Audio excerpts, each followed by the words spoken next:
Hi everyone, my name is John Hill from Boehringer Ingelheim Pharmaceuticals.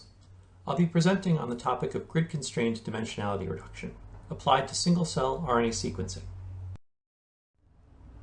For those unfamiliar with the data type, single-cell RNA sequencing is a technique that measures the level of thousands of RNA transcripts across potentially thousands of cells.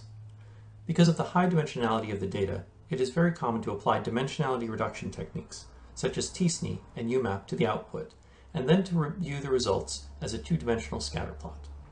Often, a clustering algorithm, such as k-means, is applied to the data as well, and clusters are assigned a color. This visualization allows biologists to quickly identify the types of cells in their sample. This example shows a data set of peripheral blood mononuclear cells that have been sequenced by single-cell RNA sequencing.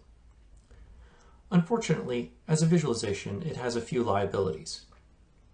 First, in experiments with many cells, it's easy to overplot the data, which can make it hard to tell just how many cells fall into each group. Secondly, there can be quite a bit of non-informative white space in the scatter plots, which limits the potential use of space. One possible solution is to use linear assignment. In this case, points in the initial projection are moved onto positions in a grid in a way that minimizes the square Euclidean distance from the initial projection. As you can see, this move virtually eliminates the white space from the graph, but preserves the rough positions and the relationships between the clusters.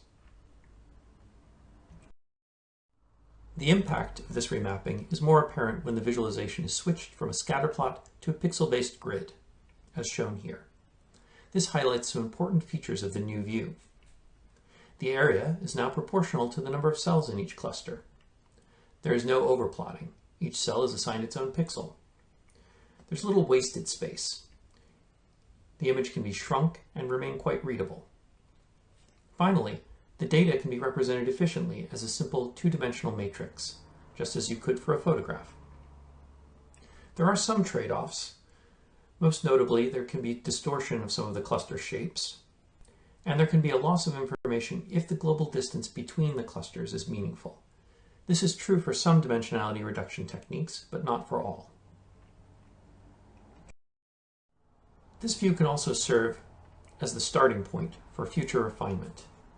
Edge detection algorithms can be applied to the resulting image, and the cluster boundaries denoted by lines, rather than by alternate color boundaries.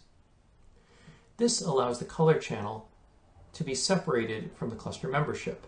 And so now you can represent these different clusters and the relationships between them as a single black and white image.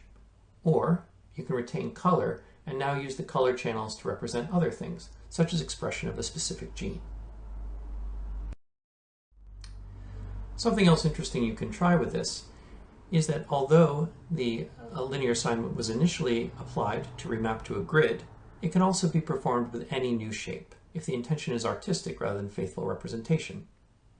In this case, a black and white image of myself and my colleague Di Feng were used as the input to remap the points.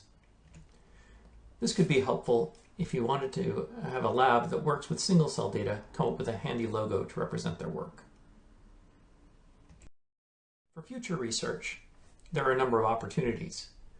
Linear assignment provides good results, but it can be slow for large datasets with many cells, so alternate approximate algorithms are being tested.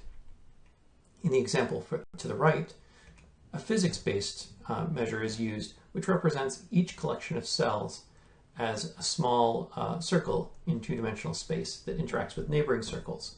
As these expand, they fill the space. The edge detection could be improved, particularly to dial back sensitivity to outliers. Currently, some median filters can be applied to remove single outliers, but if you have very large collections of cells and outlier clusters that represent 2 or 3 cells, these can trigger edge detection. Improvements in this could be helpful for generating overviews that are less noisy. Finally, better integration with single-cell tools such as ScanPy and Seurat would be possible. This could improve uptake of the tool as it can integrate with all of the standard visualizations that are supported by these different tools. To close, I would like to acknowledge the colleagues who had contributed to discussions around this work, notably Di Feng, Fidel Ramirez, and Roger Liu. I'd like to thank 10x Genomics for the example PBMC data that was used in this case, and Kyle McDonald, who's a data scientist working with photographic data. His work in application of linear assignment to t-SNEs of photographs was instrumental in inspiring this work. The source code is available as a Jupyter Notebook on Git, and the address is listed here, and I would encourage you to contact me if you're interested in expanding or improving on this approach. Thank you very much.